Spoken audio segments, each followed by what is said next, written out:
Mr. Tiberi is recognized. Thank you, Mr. Chairman, for providing this hearing today and the outstanding witnesses. The testimony has been breathtaking. And I'd like to remind all the members of the committee that this is far beyond 501c4 status. Mr. Chairman, you may recall the gentleman that I introduced who was in the audience at the last hearing, Justin Bennett Thomas, question number 26.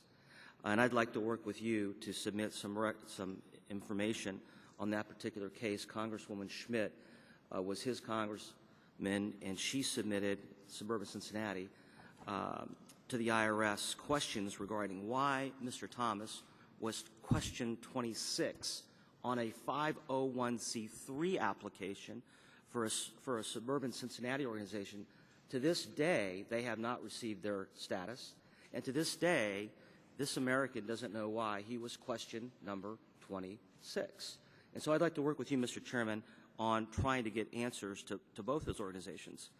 I was shocked to find out on Friday with a question from a lawyer in my district on another matter dealing with the IRS.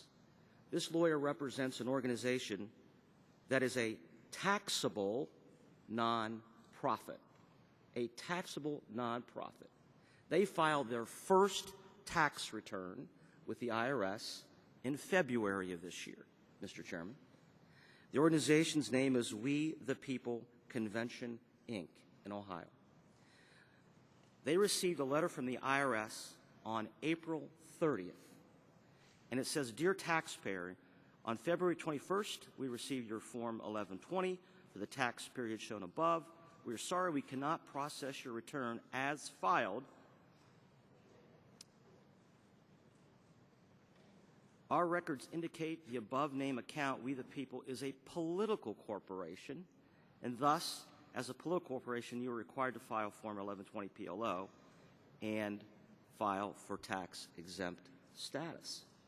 The IRS had no information other than the name We the People for an organization that wanted to pay taxes, and their return was rejected in April of this year, Mr. Chairman.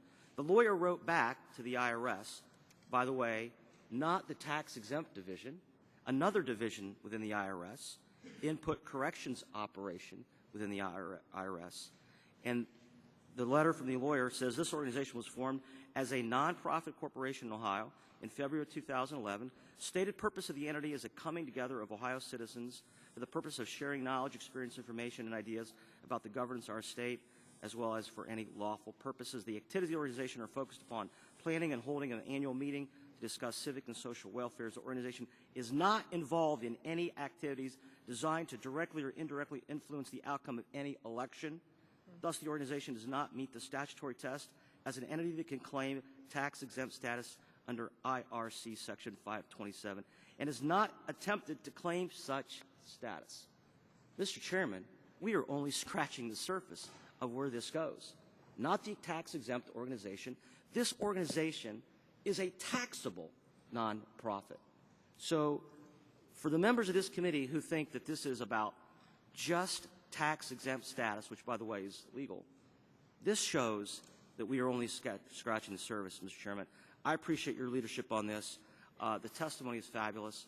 My mom and dad came to America, crossed the Atlantic, and I got to tell you, ladies and gentlemen, this is shocking to me. I yield back.